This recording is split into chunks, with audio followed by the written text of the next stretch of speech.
Welcome to episode 2 of That's What They All Say, Conversations Across Generations. So, in this episode, we'll be talking about Dad's early life and why he is the way he is. So, to kind of get us started, Dad, where did you grow up and what was your childhood like? Yeah, so as you know, I grew up in Texas, Good old suburban Texas, right? Where the weather is hot and hotter, of course. And, I always enjoyed sports and being outdoors, and I was very competitive, as you also know. I do think that early on, I realized once I got to a certain level, if I felt like I wasn't going to win, then I was not that interested in doing this sport interesting. anymore. And so I stopped playing baseball. I eventually stopped tennis, and largely because kept getting to a point I felt like where I'm just not going to be able to be competitive. And in some cases, I think that was probably right. And in some cases, perhaps I sort of misjudged and maybe I could have gone a little farther. But to me, the competition, it really was about winning. I know that we're supposed to say that, it doesn't really matter how you do, but for me, I'm very competitive. Ultimately, as I kind of grew up, I did start to have this kind of love of flying and space. I think when Mhm. Star Wars came out when I was about 5 years old. And then through the 80s, you had the space shuttle program that was going on and getting Yeah. ramped up. And I was very interested in that. And ultimately, at some point, I decided I want to really be an astronaut and a pilot. I think I was just really always fascinated about sci-fi and space, and it seemed to be very adventurous. And I do remember that I think it was in the early 80s, 84, 85-ish, maybe mid 80s, where there was an IMAX theater program that came out on the very first space shuttle. And I remember watching that and, in the IMAX, you can feel the shaking and you sort of Yeah. felt the shuttle take off. And I just remember that there's a point in the show, or at least what I remember of it, where the cargo bay doors opened up and you see the whole earth. And it was just Oh, really wow.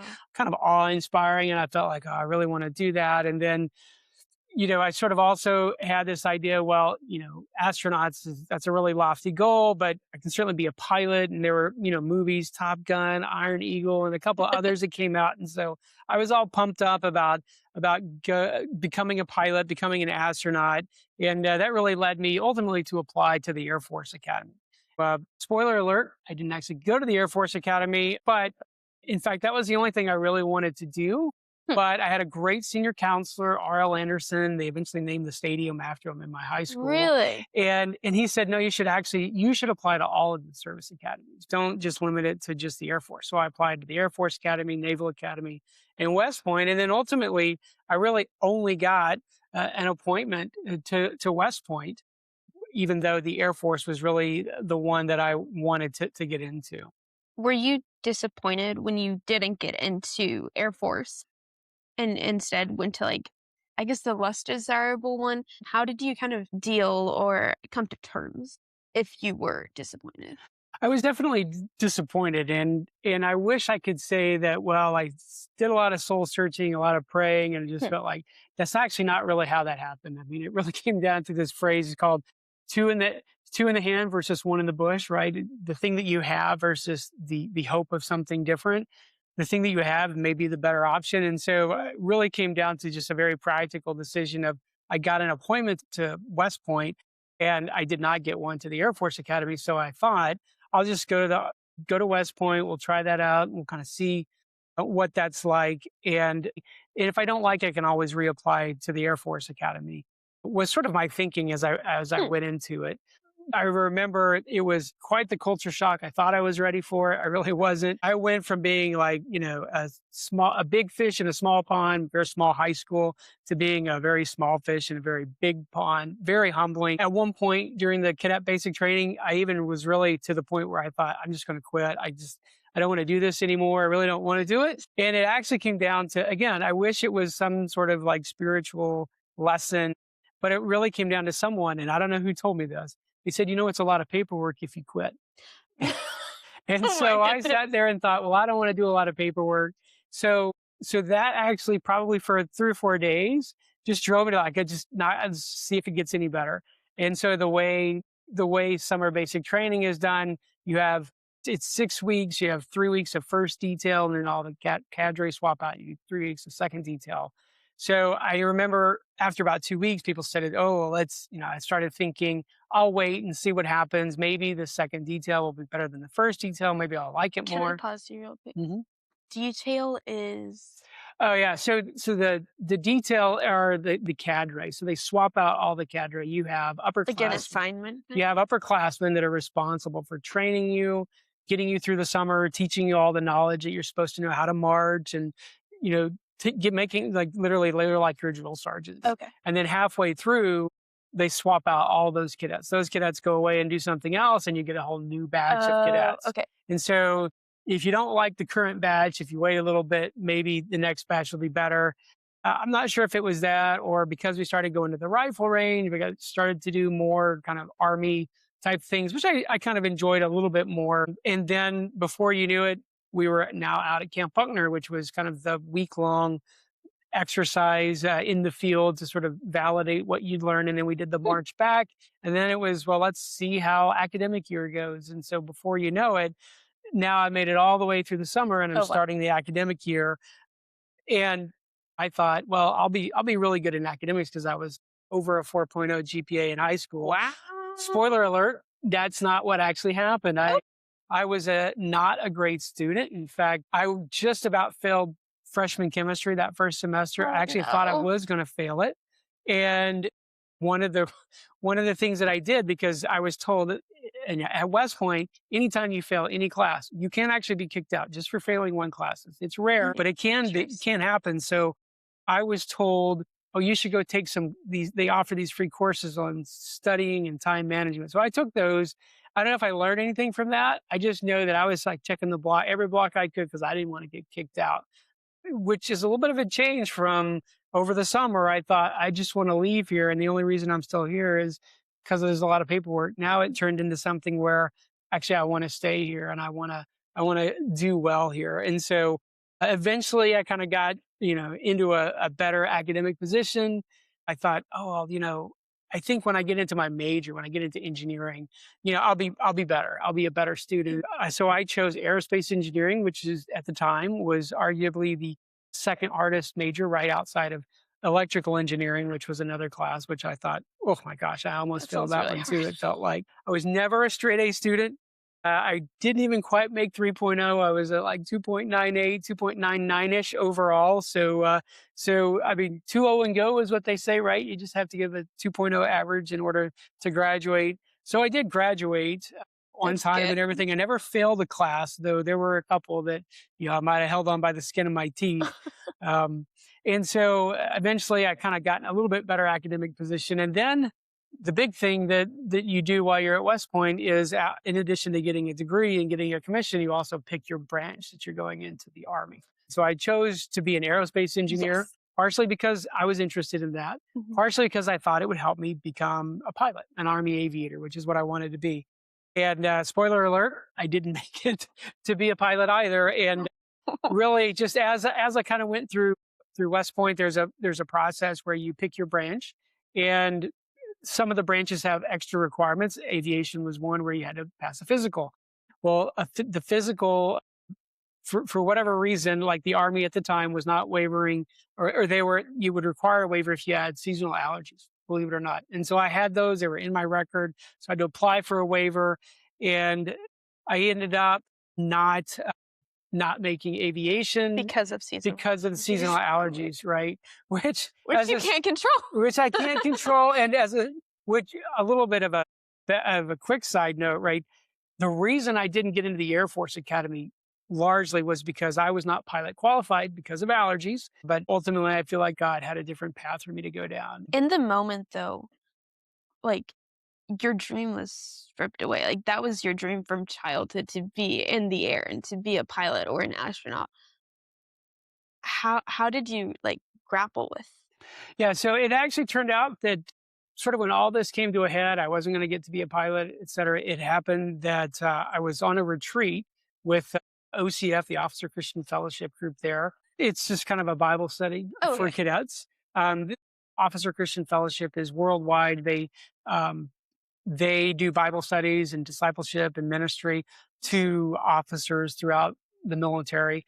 They have a branch there at West Point. And so I was on a retreat, and I don't remember exactly what was said or who was talking. I just remember there was a point where I really felt like God was saying, you need to decide Just who you're going to follow, yourself or me. And I feel like there are a few times in my life where it really feels a little bit like God just sort of pushes everything on the table and says, it's all or not, all in. Like, it's like the chess. let's go all Yeah. in or let's don't.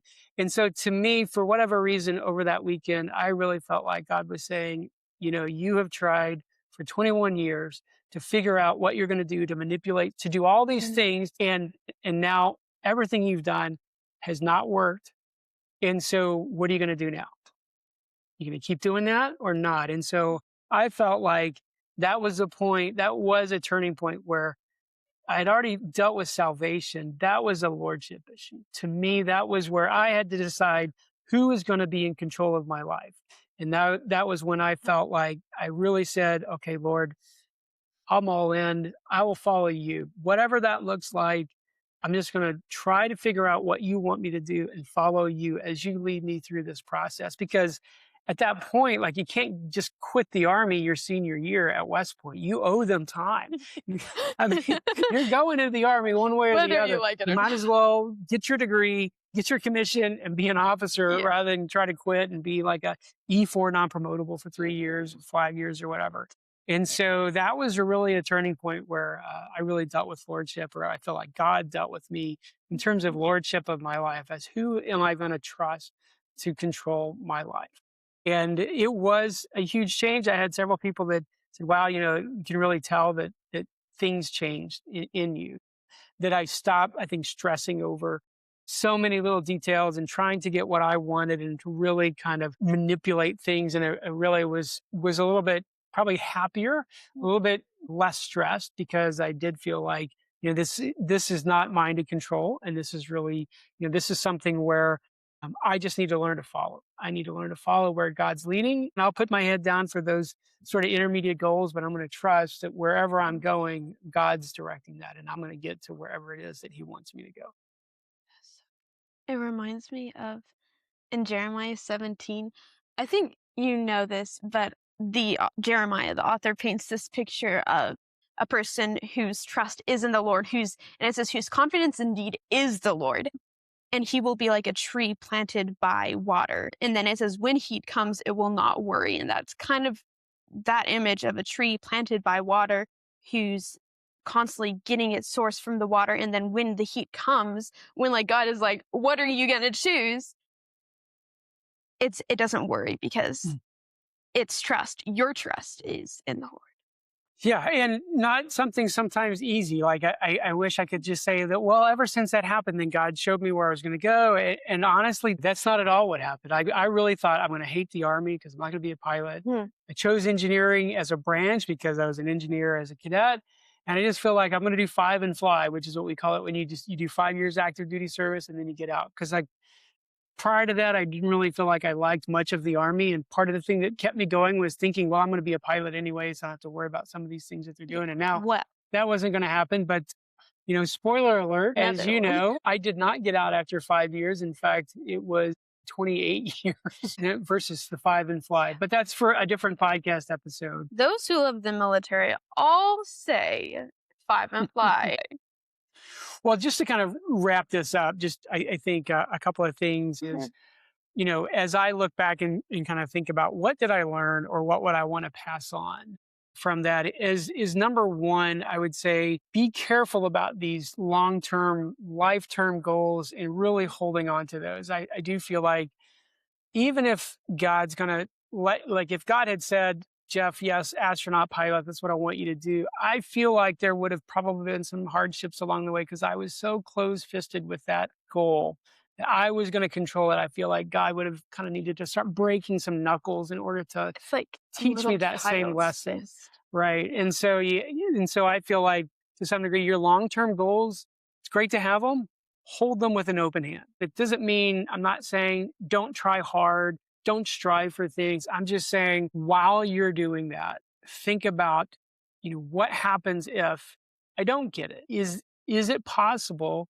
that that's actually what God wanted? And I can 100% look back on my life and say, It's probably good that I didn't go to the Air Force Academy. It's probably good that I wasn't a pilot in the Army, because I feel like so much character development had to go on that this was required. In fact, I'm reminded of the story of Joseph, and I reference him a lot because I feel like I, for many years, misinterpreted his story. His story, I felt like, was even though he was sold into slavery and then falsely accused, it eventually all worked out. And so when his dad dies and his brothers are all there thinking he's about to get some revenge, Mhm. there's this famous passage where it says, "What you intended for evil, God intended for good." And I used to think that meant what his brothers wanted evil things to happen to him, and God was somehow miraculously able to work through all that. And that is But actually it's not not? what the verse says. No. Interesting. So the word intended is the same word. So what when you read the verse, it says what you, meaning his brothers, intended for evil. That means his brothers wanted evil things to happen to him. I think we all understand Yeah. that. Yeah. The second part is God intended for good, meaning God wanted those things to happen for good. So somehow God knew, and you can look at Oh my Joseph's goodness. life and say he was arrogant, he was prideful, he was telling his dad and everybody they're all going to bow. You can sort of see some character issues that God needed to deal with them along the way. But I think we falsely think that God's good plan equals easy or happy or the Mhm. Disney life happily ever after. Yeah. I think that in many cases, good means difficult, sometimes painful, but growth oriented. If we can learn to trust God, we're gonna grow by that. And so I would say, like, overall, I can see why I was prideful, I was arrogant, why God kind of had to take me through some of these steps. And I'm extremely happy that he did. I feel like I've learned so much more from going through that. And I would also say when it happens, because I do feel like there are sort of moments in times where we decide, we have free will, that God kind of says, here's a turning point. You need to really think about this. And for me, there's a couple of them. The one that I talked about today was this turning point of who am I going to trust? Yeah. Right. I feel like that's the point where you really need to come to grips with God a little bit. You need to sit down, you need to pray, you need to meditate. You really need to think deeply about whatever fork in the road there is, Yeah. and you need to decide how you're going to respond to them. And I feel like Mm. that is such a life lesson that when you get there, I would say look at the circumstances, pray, read the word, ask mentors, people that that you trust, and then I feel like there's going to be the peace of God that's going to help you really realize that all these things are leading you to a particular decision. I don't think it's hidden. I think we'll know what it is. I think you Mm. know the right decision to make, and then it's simply an act of obedience or not obedience. So if Mm. you don't, I don't think God hides the ball. I don't think it's like, well, if I don't pray hard enough, I don't read enough, will I miss it? I don't think you can on those God super wants you important to ones. walk. When God gets you to that point, I don't believe that it's ever I need more information. It's I need to obey, or Mm. I'm gonna choose this other path. But I actually know in my heart that's I'm just disobeying. And so Wow. I think that when that happens, you get some good counsel, spend some time in the Word with God, and really, really, make sure that you're making this decision wisely out of obedience. So those would be, I think, two life lessons from this week. When you were talking about, you had briefly mentioned like the first point of holding your plans, your future plans, and just your future in general with an open heart, and that like you had planned something, um, but it wasn't obviously what happened and like what God's life for you looked like. It reminded me of the Proverb 16:9, which says, "A man's heart plans his way, but the Lord determines his step." Footsteps. Yep. Yeah. Yep. That's such a great verse. And I would also throw in there's also a verse, I wish I knew the reference right now, that says, whether you turn to the left or the right, you'll hear a voice whispering, this is the way, walk in it. And I think it's interesting that the word whisper is used there because you can't hear someone whispering Hmm. to you if there's a lot of noise in the background. And so I think that because I was on this retreat for the time that I mentioned, and I feel like anytime I have a big decision to make now, I need to kind of get away. I need to reduce the noise. I need to be able to hear God and listen to what He's saying and to follow Him obediently. Any last final closing thoughts? Well, I'm curious to know. I mean, you've mentioned a couple of things. Any other thoughts that you've had? Things that you learned, maybe something you didn't know about me that you learned live Ooh, on the podcast. good question. I didn't know you only had like a 2.9 something GPA. That was shocking. I was like, how did like you did so well in high school, but then in college apparently it was So I just yeah. want to say, after all that, what you took away What's your was GPA? I'm a terrible student. Like, okay, wow. No. So Not that you were a terrible student, but that you struggled. But it was like, even though you struggled, you had like this amazing grit and determination. And I kind of like something I've been often reminded of is that like talent can get you only so far, but mhm. grit really goes the extra mile. Yeah, So I used to always say brute force and ignorance is how I survived West Point of the Army. So yeah, but yes, I mean I was I was an average cadet. I mean I mhm. was like ranked like right in the middle. And I picked a branch, engineering branch, is kind of top heavy, which means there are a lot of really smart people. Yeah, I still remember the guy's number one in our class was number one in our branch. He's a super smart guy. And I wasn't him. I was 77, I think, out of like 120. So that kind of tells you where I was ranked yeah, within the branch. And I think I was five or 600 ish out of like 1,200. So I was just middle. nothing to write home about, just total Yeah. kind of middle of the road. So that's funny that that's what you took away. But Well, I yeah. will say, I do now know I understand what it takes to be a good student. I wouldn't say that I modeled that well when I was a student, but I kind of know, especially having taught at West Point for 3 years, I know what it looks like when you have a good student. So Yeah, I know how to help people. I that's just awesome. didn't do a great job myself. You learned the hard way. Exactly. I learned my own lessons. Now, hopefully, you can learn from my lessons. Hopefully. So that was one of them. The other one was just like how you like your heart was shaped by God, like during the course of 4 years, and how He really changed it from like, no, this is my way, this is what I'm going to do, instead of to Lord, I want what you want, and I will choose what you have determined for me. So Wow. that really stood out. Yeah. Well, thank you. It was a long process. 4 years Well, seems like a long time. well, thanks for listening to this episode. I hope you gained a lot. I certainly did. See you later.